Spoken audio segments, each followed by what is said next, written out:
পৃথিবীতে একটা নারী আছে যিনি ওভারটাইম করে বেতন নেয় না,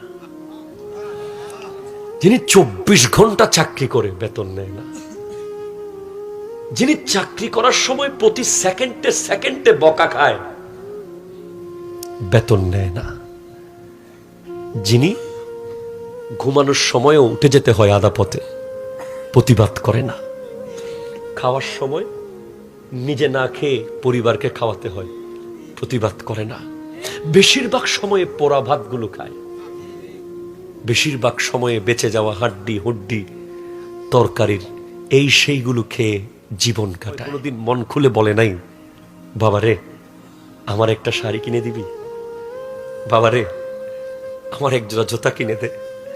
আজ আপনার কোটি টাকা, মা তো নাই, আজকে আপনার শাড়ি কিনে দেওয়ার তৌফিক হয়েছে, মাকে আপনি আর পাবেন না।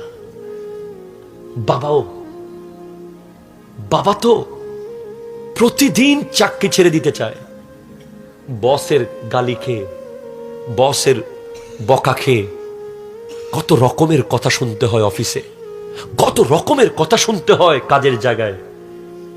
প্রতিদিন বলে আজকে থেকে আসবো না, চাকরি করবো না। বাসায় গিয়ে যখন আমাদের মুখটা দেখে আবার বলে আমার ছেলেগুলো কেমনে কি খাবে। আবার চলে যায় যিনি, যার গেঞ্জিগুলো ছিঁড়া গর্ত গর্ত হয়ে যায়, তার নাম বাবা, ঠিক কিনা? আমি তো বলি পৃথিবীর সমস্ত মুচি যারা জুতা সেলাই করে ওদের সবার ব্যবসা বন্ধ হয়ে যেত যদি পৃথিবীতে বাবা না থাকতো। কারণ পৃথিবীতে যত জুতা সেলাই হয় তার মধ্যে আপনি খবর নিয়ে দেখেন 70 থেকে 80-90% জুতা বাবাদের জুতা।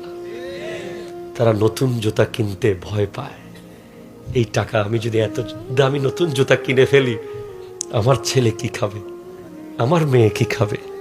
বাবারা কোথাও গেলে এক টুকরো কুস্ত পেলেও মনে মনে ভাবে যে পকেটে করে নিয়ে যাই, বাসায় আমার মেয়েটা আছে, তার নাম বাবা, ঠিক কিনা? জোরে বলেন। আর এমন বাবা যারা প্রবাসে থাকে, তাদের সন্তানরা যখন এখানে মোটর সাইকেল নিয়ে রমরমা করে, বন্ধু বান্ধব নিয়ে মজায় সময় কাটায়, লেখাপড়া না করে যখন বাবার সামনে দাঁড়ায়, ওই বাবা জীবিত মরে যায়, জীবিত মরে যায়, ঠিক কিনা? কথা জোরে বলেন।